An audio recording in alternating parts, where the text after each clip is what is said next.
warahmatullahi wabarakatuh. Perkenalkan, nama saya Reski Rahayu dengan NIM 2320203861211060. Saya membuat video ini untuk memenuhi tugas akhir mata kuliah Ekonomi Makro Islam dengan dosen pengampu Pak Sulkarnain MSI. Baik, saya akan menjelaskan mengenai kelembagaan keuangan syariah dalam konteks makroekonomi Islam. Konsep dasar ekonomi Islam dalam makroekonomi syariah. Ekonomi Islam adalah suatu sistem ekonomi yang berlandasan pada ajaran Islam.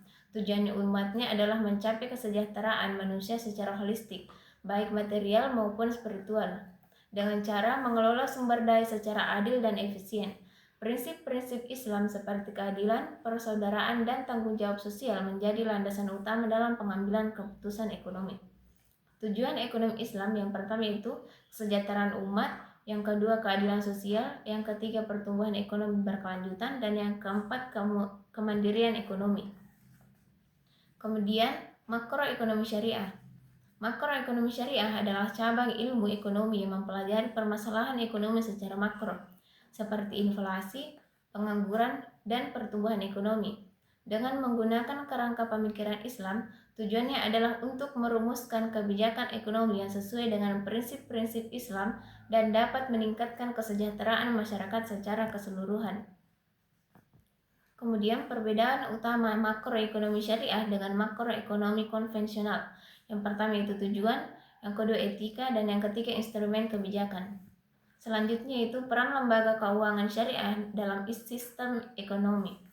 Lembaga keuangan syariah atau LKS memainkan peran penting dalam sistem ekonomi, terutama dalam konteks Indonesia. Berikut adalah beberapa peran utama lembaga keuangan syariah dalam sistem ekonomi. Yang pertama, penyediaan pembiayaan yang etis. Yang kedua, pengembangan investasi halal. Yang ketiga, pengelolaan aset dan dana sosial. Yang keempat, dukungan terhadap UMKM. Yang kelima, inovasi produk keuangan. Yang keenam, mendorong keadilan ekonomi. Dan yang terakhir itu meningkatkan literasi keuangan syariah. Selanjutnya, tantangan dan peluang pengembangan keuangan syariah. Yang pertama, meningkatkan kesadaran. Meningkatkan kesadaran masyarakat akan penting keuangan syariah dan manfaat bagi perekonomian. Yang kedua, pengembangan produk dan layanan.